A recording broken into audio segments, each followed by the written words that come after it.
sempre all'ascolto di Radio Corsica Internazionale. Reportage, une émission qui vous est proposée par la rédaction d'RCI, à retrouver en images et en podcast sur le site de Radio Corsica Internazionale. Buongiorno e saluto a tutti. Claude de Baldassare, c'est votre premier roman. C'est pour cette raison que je vous ai invité, parce que c'est toujours intéressant de savoir comment on a procédé pour un premier roman.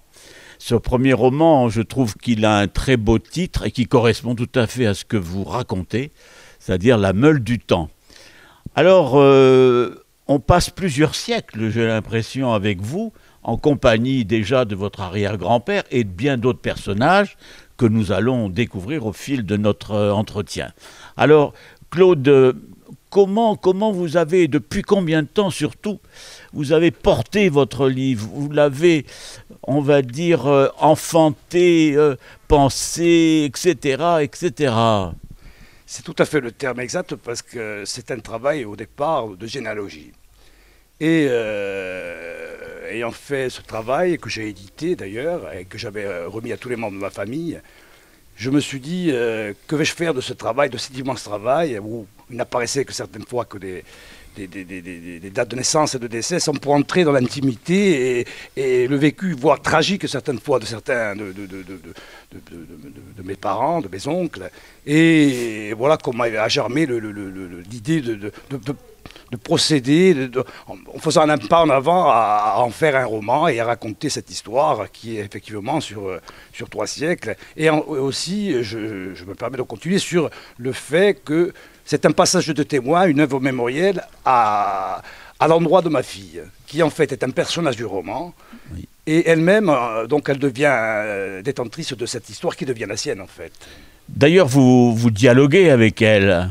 C'est ça, tout à fait. Et bon, pas tout le temps, c'est à des moments bien particuliers qui peut-être la touchent sur des problèmes tels que la violence faite aux femmes, ça arrive, mais on se situe avec des histoires qui se sont passées il y a un siècle. Donc avec elle l'éclaire avec son regard de jeune femme d'aujourd'hui.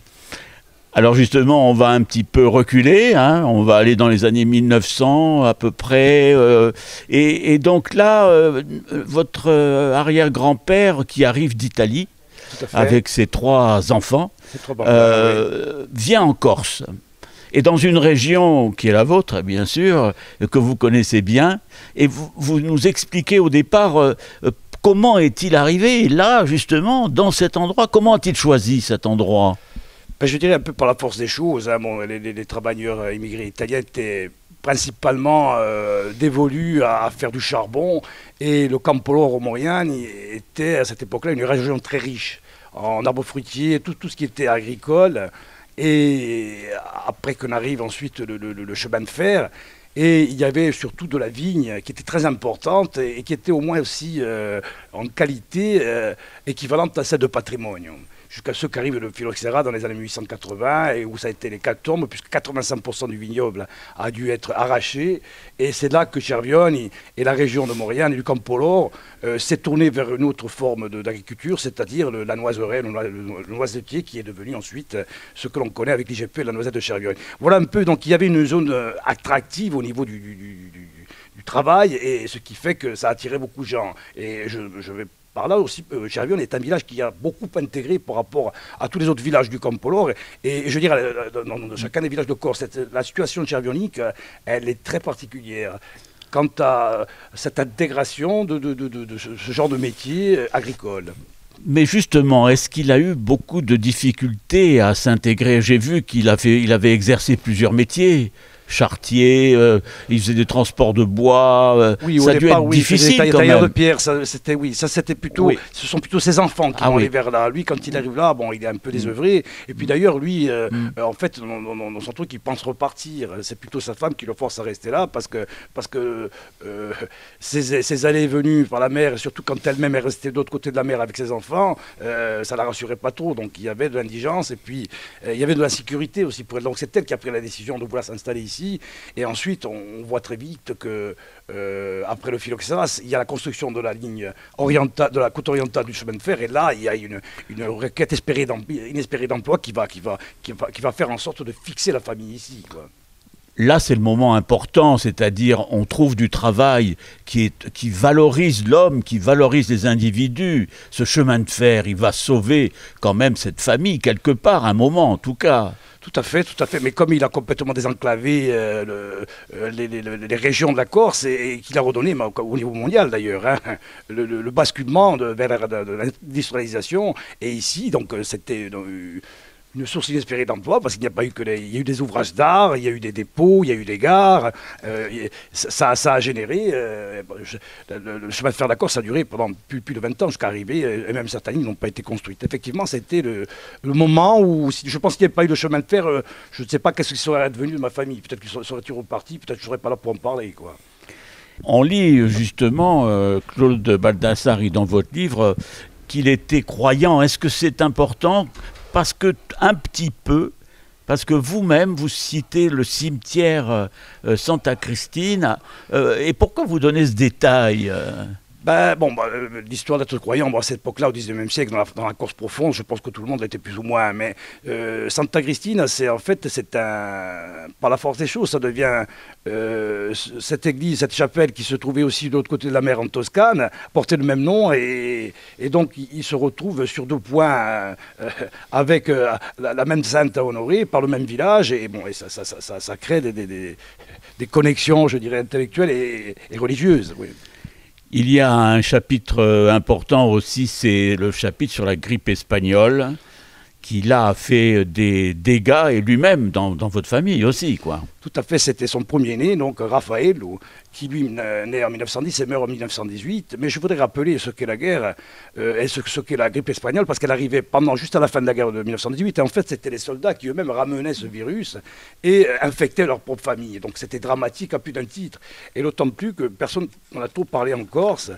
Mais à part quelques articles de journaux, cette grippe espagnole, elle a fait plus de 6000 morts, et principalement des nouveau-nés et des adolescents, c'est-à-dire des jeunes. C'est-à-dire que c'était vraiment des enfants de la Corse. Et dans toutes les villes, que ce soit Corté, qui était le brassage de population du centre, Bonifacio, Sartène et tout, chacun paye un lourd tribut qui est effarant, et principalement des jeunes. Et rien qu'à Chervione, donc, il y a 102 noms de la Grande Guerre sur le monument aux morts, pour la durée totale du conflit. Et sur l'année 1918, il y a 76 personnes qui décèdent, dont 26 de la grippe espagnole. Donc à certaines fois, certaines familles ont disparu totalement.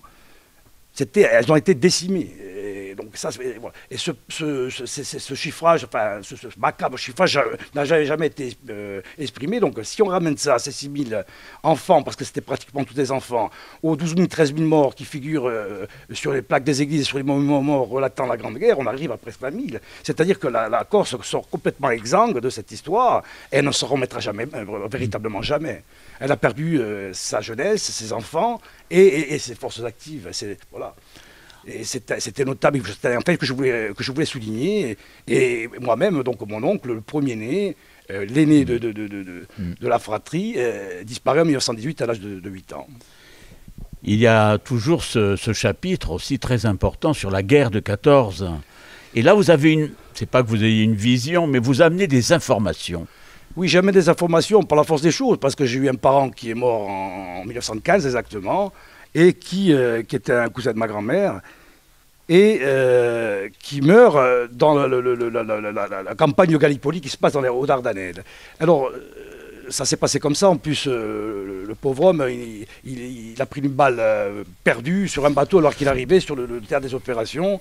Bon, je ne voudrais pas tout raconter, mais je voudrais surtout rendre hommage à tous ces poilus de 14, notamment les Corses, en parlant du 173e RI et du 373e RI qu'on a vu. Et on a toujours axé notre image, nous, de Corse, ici, sur le chemin des Dames, Verdun, la Meuse.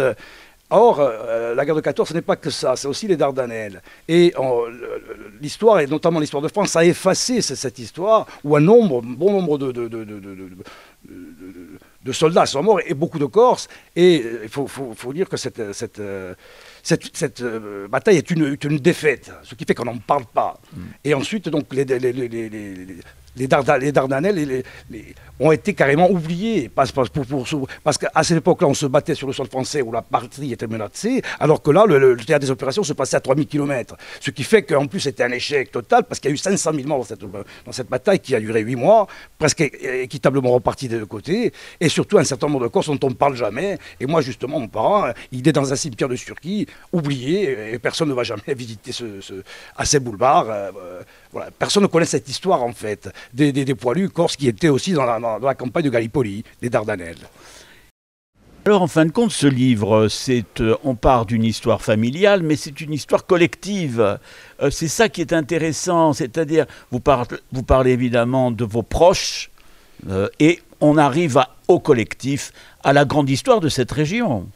Tout à fait. En fait, c'était un peu la gageure de cette histoire, de cette aventure, c'est de raconter, en fait, l'histoire qui lie les uns aux autres dans la grande histoire. Moi, je relate l'histoire de ma famille par rapport au cadre qui est l'histoire tout court, voilà, l'histoire collective, l'histoire des hommes. Chacun pourrait se retrouver dans cette histoire parce qu'ensuite, il va y avoir les guerres coloniales qui vont suivre et chacun a eu, malheureusement, des défunts ou quelqu'un qui ont participé, enfin, qui ont vécu des heures un peu étranges et atroces de leur vie sur différentes attitudes, parce que c'est passé. Donc, effectivement, il y a une espèce d'ouvrage collectif, parce que c'est la mémoire, en fait, qui passe. Mais ils sont tous parents, mais ils sont pratiquement tous frères sur cette génération-là. Quand on arrive sur la guerre de 14 jusqu'ensuite dans les années 50, et les guerres coloniales qui vont suivre, là, c'est tous des frères, donc c'est une hécatombe. Il y a aussi des personnages féminins importants. Il n'y a pas que des hommes, n'est-ce pas? Tout à fait, voilà. Oui. Moi, je retraduis aussi dans cette histoire une histoire où on pourrait parler aujourd'hui de violence faite aux femmes, qui a été, dont une de mes grandes tantes, à qui je rends hommage au début du livre, a subi, je dirais. Hein, je ne vais pas raconter toute l'histoire, mais cette histoire, elle nous plonge dans cette violence faite aux femmes, et ensuite gérée par cette famille d'une certaine manière, parce qu'ils pensaient que c'était la meilleure manière à cette époque-là de gérer cette affaire, qui est un peu scabreuse. On se retrouve 150 ans après ou 100 ans après avec les mêmes problématiques qu'aujourd'hui, et on a un visage totalement différent de ce qui s'est passé. Et c'est une manière de lui rendre hommage, parce que cette personnalité, cette grande tante, cette sœur de ma grand-mère, en fait, elle a été pratiquement oubliée. Et moi, je tombe là-dessus et je me dis, mais il faut que je parle de cette pauvre fille qui était adolescente à l'époque, et surtout lui rendre hommage, et pour qu'on sache qu'elle a définitivement existé. Là, et, voilà. Et ensuite, ce qui nous amène aussi à parler des secrets de famille qu'on a cachés pendant 70 ans. Moi, j'ai été au courant de cette histoire quand je me suis attelé à la généalogie de la famille. Mais personne, tout le monde avait mis sous éteignoir, et donc personne n'en parlait. Et ça a été une véritable bombe. Ensuite, quand on a dit ça, parce que le fait même de ne pas savoir, de ne pas connaître les secrets de famille, il y a quelque chose qui se passe. Ça fait des ravages psychologiques. On a quelque chose qui ne va pas. Donc il faut certainement libérer la parole. Et c'est une manière de la libérer, ce bouquin aussi, par ce biais-là, et surtout des personnages féminins dont vous parlez. Il y a celui-là, puis il y en a d'autres. Bon, il y a surtout aussi celui de ma grand-mère qui assume donc, le décès de pas mal de ses enfants, et qui traverse le siècle. Voilà, et avec ce qu'était donc le vécu féminin dans les campagnes. Hein. C'était elle qui portait tout à bout de bras. Et surtout quand les hommes étaient sur les champs de bataille, elle se retrouvait avec elle faisait tout, pratiquement. Elle faisait tout, oui, mais elle se retrouvait avec des enfants, et des vieillards qui étaient leurs enfants ou leurs beaux-pères. Donc c'était, voilà, bon, il fallait quand même relater. Puis surtout, je parle aussi des dots. Hein. Cette région de Maurienne, enfin, comme toute la côte orientale, était infestée de moustiques. Et en fait, c'était ce qui leur réservait, c'est-à-dire qu'on donnait aux femmes quelque chose qui ne valait pas grand-chose. Sauf que par la suite, 100 ans plus tard, ça a pris une valeur exponentielle, parce que les mutations ont fait que... Et en fait, c'est quelque part, je le dis dans ce bouquin, c'est un peu leur vengeance aux femmes. On leur a filé des morceaux de lopin de terre qui ne valaient rien, et elles se retrouvent 100 ans après, ça a pris une prodigieuse valeur quand même, mais quelque part, c'est leur victoire. C'est elle qui menait le jeu, en fin de compte. Oui, enfin, elles sont plutôt bien sorties jusqu'à après, mais c'est évident, tout se reposait. Je veux dire, la mère de famille, c'est elle qui avait le pouvoir, effectivement. Elle faisait passer, on a l'impression que c'était plutôt... Non, mais ça a toujours été les femmes qui ont... Elles ont toujours été très fortes, les femmes en Corse. C'est vrai. Et alors, Claude, je voudrais vous demander maintenant comment votre livre, quand vous l'avez fait lire à quelques-uns de vos proches, qu'est-ce qu'ils ont pensé de votre livre, de leur histoire? C'est un miroir pour eux. Tout à fait. Alors certains, certains ne connaissaient pas l'histoire de certaines personnes. Il y a ce qui ressort surtout, c'est beaucoup d'émotions, beaucoup de pudeur et un certain éclairage sur les choses. En fait, j'ai eu de très bons retours. Je redoutais un peu ça, notamment vis-à-vis de mes frères et sœurs, enfin les familles la plus proches. Alors avant de le publier, je l'ai quand même fait lire et c'est revenu. J'ai eu de très bons retours et en fait, c'était comme une libération. En fait, finalement, il fallait que cette parole soit libérée et de cette manière. Mais j'ai plutôt choisi de romancer tout ça en changeant les noms pour ne blesser personne. Et donc, ce que je savais dans cette histoire, je l'ai écrit. Et ce que je ne savais pas, je l'ai inventé. C'est pour ça que c'est une œuvre fictionnelle. Et donc, je peux parler de certaines choses, broder sur certaines choses. Je parle aussi du banditisme, qui était prégnant. Donc, Castelli, le fameux Castelli. Jusqu'à ce que Spada soit gagné en 1935, c'est le dernier, sur la place d'Armes à Bastia. Donc, toutes ces périodes-là étaient quand même... c'était pas mal, quoi. C'était mouvementé, on va dire. C'était, turbulent. Bon, il y avait, c'est-à-dire, le nombre de morts à cette époque-là était quand même... au niveau des îles de la Méditerranée, c'était quand même, c'était pas mal, voilà, bon. Mais je reviens, je remets, d'accord, en mettant plongé dans le livre de Jean-Baptiste Marcage qui parle de tous ces bandits qui en fait n'ont jamais été bandits d'honneur, hein, je veux dire, c'était plus ou moins, ils n'ont sauf 15, c'est belle à gauche, bon, c'était plutôt des crapules parce qu'ensuite, une fois leur truc accompli, ils en arrivaient à tuer des femmes, des enfants, donc cette période de banditisme, jusqu'à ce qu'ils ne s'arrêtent et qu'on appelait d'honneur, je veux dire, voilà, parce que quand on parle de rien n'est jamais simple, rien n'est jamais pur, hein, c'est tout le paradoxe. Et il y a ce livre aussi est traversé parce que le frère de mon grand-père se retrouve nez à nez avec un bandit et en principe il doit être mort. Et puis le bandit ne le tue pas, on ne sait pas pourquoi en fait. Et donc c'est une histoire aussi qui relate ce banditisme dans cette région du Campolo Romorian et la Lesane et avec ce fameux Castelli qui a sévi pendant 20 ans et qui se met la terreur. Hein. Il y a donc beaucoup d'aventures dans votre livre, des joies, des drames. Et alors ce livre, vous l'avez structuré comment? C'est-à-dire par une sorte de thème. Quels ont été les thèmes qui sont venus en premier? Alors, je vais vous raconter ce qui était pour moi donc une facilité et ensuite les difficultés que j'ai eu à ramener tout ça. Alors, la facilité, je dirais, je me suis simplement laissé porter par la chronologie. Je pars quand donc mes parents, mes arrière-grands-parents arrivent, et ensuite, par le fait des choses, les chronologies, c'est chaque étape qui sont marquées, soit par la guerre, la grippe espagnole, les autres guerres. Enfin, le déroulé, il est chronologique et on ne fait que se référer à l'histoire collective. Par contre, là où j'étais un peu plus en difficulté, c'est que c'est un roman, et généralement, quand on prend un roman, on a des personnages et on les traite du début jusqu'à la fin. Sauf que là, à chaque chapitre, un de mes personnages mourait. Il y a des morts. Il y a des morts, il y a de nombreux morts. Et je dois repartir, moi, à chaque fois, à reconstruire une histoire avec rien. Et ça, la difficulté littéraire pour un premier roman, c'était pas évident. Alors, j'ai choisi quelques petits subterfuges, je dirais, pour arriver à lier tout ça. Mais c'était pas évident. Donc, la chronologie m'a porté. Mais ensuite, je me retrouvais à raconter une autre histoire parce que le personnage précédent avait péri. Et c'était là toute la difficulté. Alors vous vous êtes confié à votre fille, vous lui avez parlé à chaque étape du livre ou alors vers la fin simplement? Non, je la consultais à chaque fois. Bon, elle, c'est-à-dire au départ, elle était tellement heureuse de participer à cette aventure qu'elle pensait qu'on allait écrire le bouquin à 4 mains.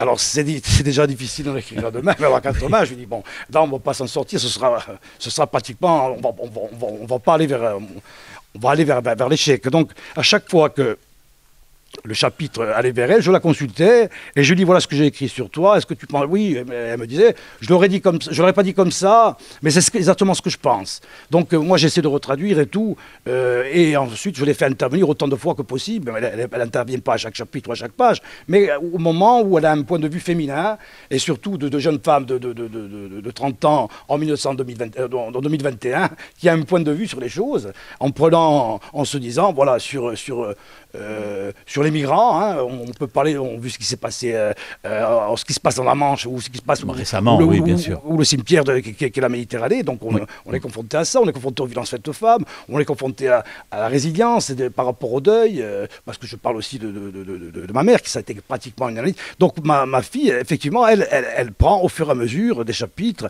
cette histoire qui devient son histoire, et c'est là, c'est tout le côté original des choses, parce qu'il y a beaucoup d'émotions là-dedans. Et elle, après, elle a son point de vue mais parce qu'elle ne connaissait pas l'histoire et parce qu'elle n'avait pas de solution. En fait, moi, j'essaie de lui expliquer les solutions en essayant de me replonger précédemment pourquoi certaines personnes ont pris cette décision et pas celle-là.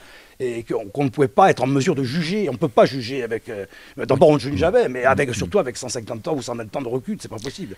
Est-ce qu'il y a un passage en particulier qui l'a intrigué, qui l'a questionné Le passage particulier, c'était cette histoire de famille, hein, donc, où on a caché les choses sur cette jeune fille qui finalement a subi un triste sort, et donc elle a trouvé ça complètement injuste, et là elle s'épanche, ça ne lui plaît pas, elle dit son désarroi, et c'est pas possible, comment a-t-on pu agir comme ça.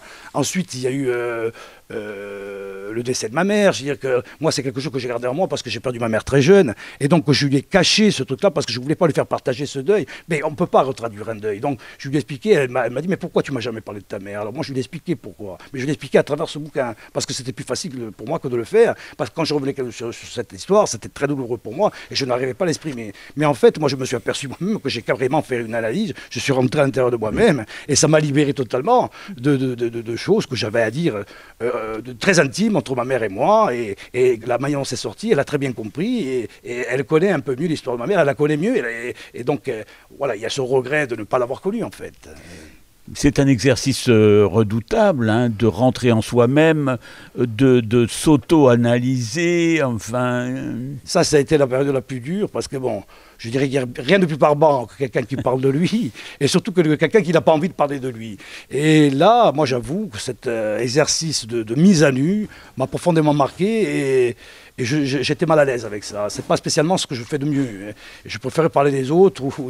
Mais quand j'ai parlé de moi, quand il a fallu pour arriver jusqu'à notre période 2020 oui. Du 21e siècle, il a fallu que je développe des trucs que je connaissais, c'est-à-dire c'est ma vie. Et je raconte ma vie, comment j'aurais pu, moi, bifurquer et faire autre chose.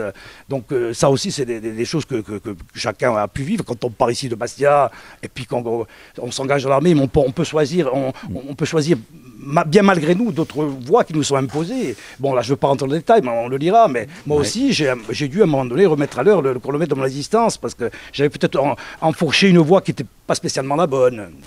C'est-à-dire l'armée, mais vous avez été quelque part malin, entre guillemets, vous avez tout de suite choisi l'administratif dans l'armée. Oui, c'était je ne sais pas si j'étais être malin, mais j'ai quelque chose qui me disait, bon d'abord parce que j'avais un frère qui était dans l'armée, et même deux, et bon, je connaissais un peu cet univers militaire, et je connaissais un peu la situation géographique des régiments militaires. Donc moi, ce que je voulais, c'était être le plus près de chez moi. Ça, c'était donc je savais plus ou moins, et c'est ça qui m'a fait, en fait, quelque part réfléchir à ne pas m'engager au titre d'une arme, c'est-à-dire la cavalerie, le génie, l'infanterie, mais plutôt au titre d'une spécialité. Et comme j'étais sur des études techniques de compta à l'époque et tout, sur mes 17 ans, je me suis dit je vais m'engager au titre de l'administration et de l'intendance au sein de l'armée. Voilà. Et cette spécialité, ce petit coup-là de truc a fait toute la différence. Je ne sais pas si j'ai été malin, mais enfin en tout cas, j'ai pas eu le nez creux, ou j'ai eu le nez creux, je ne sais pas. Alors on vient de survoler les siècles et l'histoire de votre famille. Et maintenant, comment évolue Valle di Campoloro, votre région? Elle évolue plutôt bien, donc, parce que d'abord, Cervione est un village, chacun le reconnaîtra, a une architecture très particulière et très singulière qui est organisée autour de sa cathédrale. Et ensuite, elle est restée une région agricole très riche.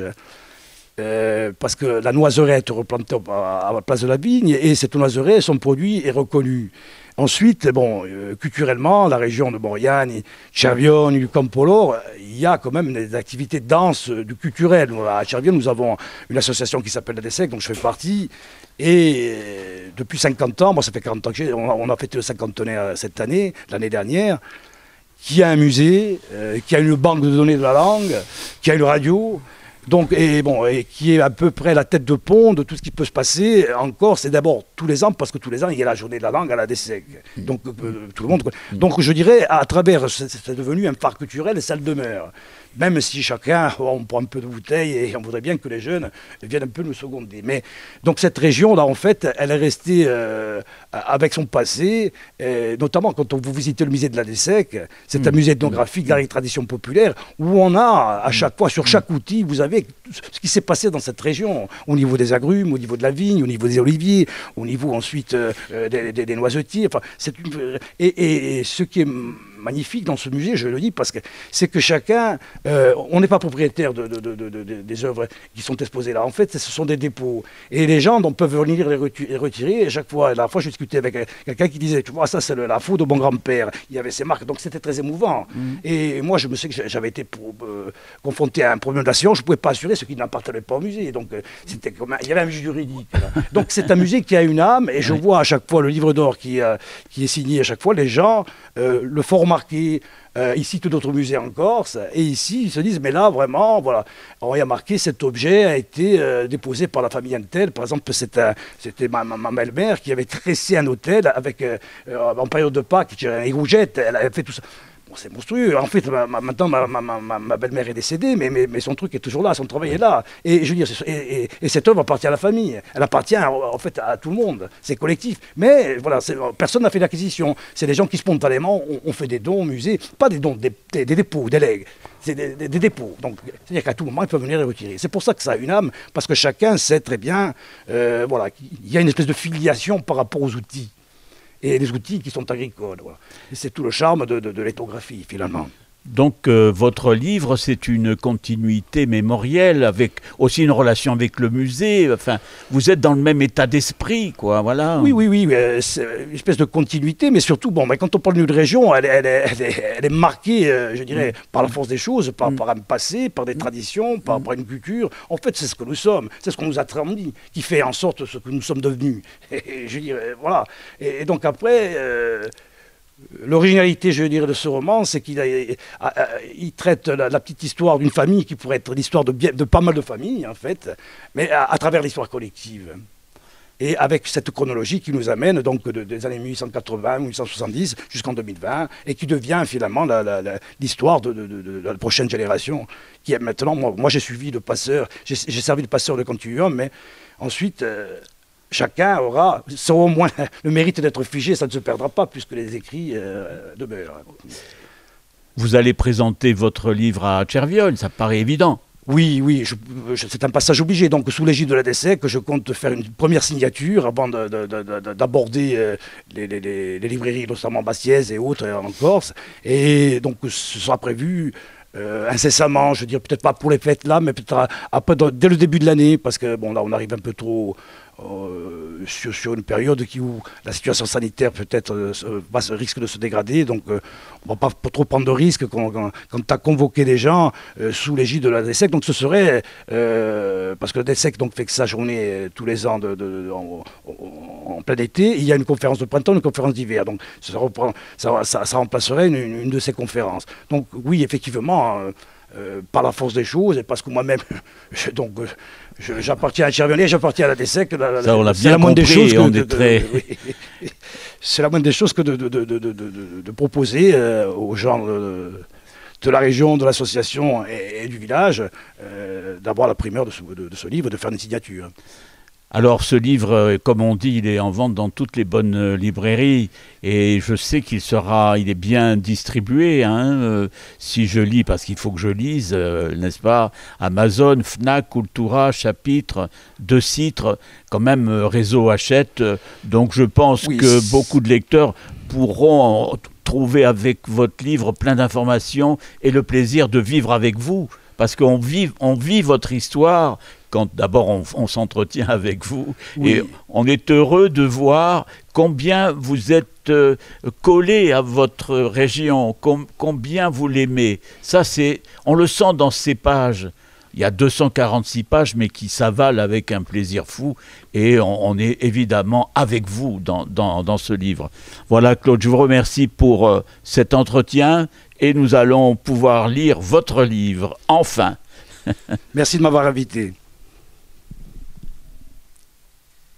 Sempre all'ascolto di Radio Corsica Internazionale.